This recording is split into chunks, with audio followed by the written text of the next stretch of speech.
Savol: iPhone'ni qanaqa zaryadnikda zaryadlashimiz kerak? Hammada bitta javob: original. Keling ochiqchasiga gaplashamiz. Original zaryadnik deganda o'zi nimani tushunamiz? Korobkadan keladigan zaryadnikmi yoki oddiy zaryadnik olishimiz mumkin bo'lgan pulga 10 baravar qimmat turadigan zaryadnikmi? Hammada bir xil javob: original. iPhone'ni faqat original zaryadnik bilan zaryadlash kerak. Men bugun mana shu narsani sizga sodda, oddiy, tushunarli tilda tushuntirib berishga harakat qilaman. Endi qarang. Uyimizga keladigan tarmoqdagi tokdan boshlaymiz. 220 volt yozilgan. Bundan hamma xabardor. Siz har qanday zaryadnikni o'sha razvedkaga, endi ruscha terminlarni ozgina qo'shishga harakat qilaman, o'zbekchada bilmayman, endi bunaqalar tushuntiramiz. Zaryadkaga zaryadnikni suqdingiz. Zaryadnikni ichida bir dunyo kontroller bor. O'zbekchasiga boshqaruvchi degani. Kontroller deb gapiraylik, gapga to'g'riroq bo'ladi. Endi qarang, zaryadnikni ichida bir dunyo kontroller bor. Bu bir. Ikkinchi, telefon bilan zaryadnikni o'rtasida kabel bor. Kabelda именно iPhone'da kabelini uchki qismida, mana bu qismida yana kontroller bor. Zaryadnikdan keyin kabelda ham kontroller.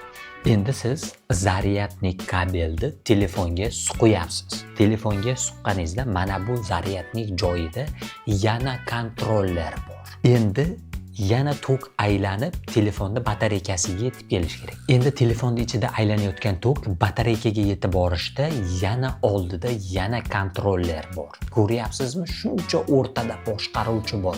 Biz miyamizni bu narsa bilan band qilishning o'rniga foydali narsalar bilan shug'ullanishimiz kerak. Uyimizga kirib kelayotgan tokimiz to telefonda batareykasiga yetib borguncha bir nechta kontroller bor. Ya'ni boshqaruvchilar bor tokni. U yoqdan bu yoqqa, u yoqdan bu yoqqa o'tkazib, telefonni batareykasi uchun sozlab beradigan. Siz qanaqa zaryadnikdan foydalanishingizdan qat'iy nazar, o'rtadagi shuncha boshqaruvchi o'z ishini mutaxassislari hisoblanadi. Biz bular bilan umuman band bo'lmasligimiz ham bo'laveradi. Lekin shu joyda ozgina nosi bor, lekini bor. O'rtada toshiytirgan vositachi xatyabi kabelimiz original bo'lishi kerak. Nimaga? Chunki original kabelda toklarni tochini o'tkazib beradigan kontrollerlar qo'yilgan.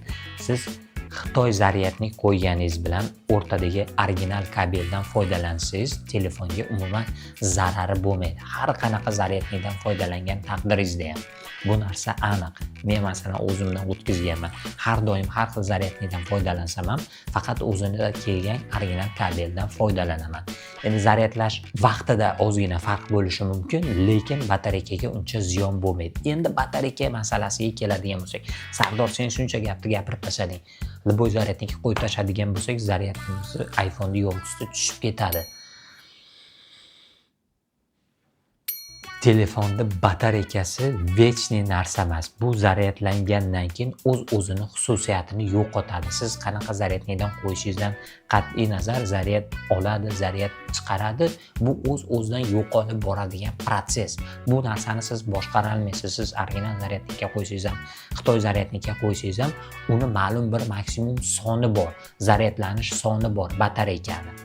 O'sha soni kamayadi yoki ko'payadi xolos.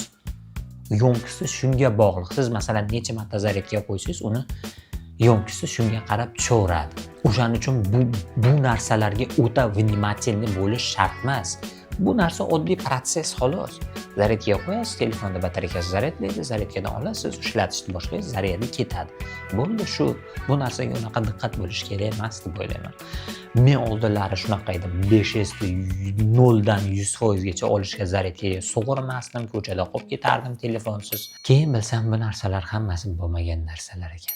Xulosa qilib aytadigan bo'lsak, yaxshilar, masalan men shuncha yildan beri telefon ishlatgan bo'lsam, har doim original kabeldan foydalanganman, har qanaqa zaryadlikka qo'yganman, lekin telefonlar doim masalan batareykasidan muammo bo'lmagan. Endi yillar davomida ishlatishingiz davomida batareykasi o'zi slabiylashishi mumkin, lekin yangi telefon olganman, mana 15 Pro, zaryadda umuman muammo qilganim yo'q.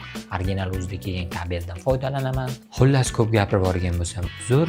Men ismim Sardor, Texnooddiydasiz, sog' bo'lasiz.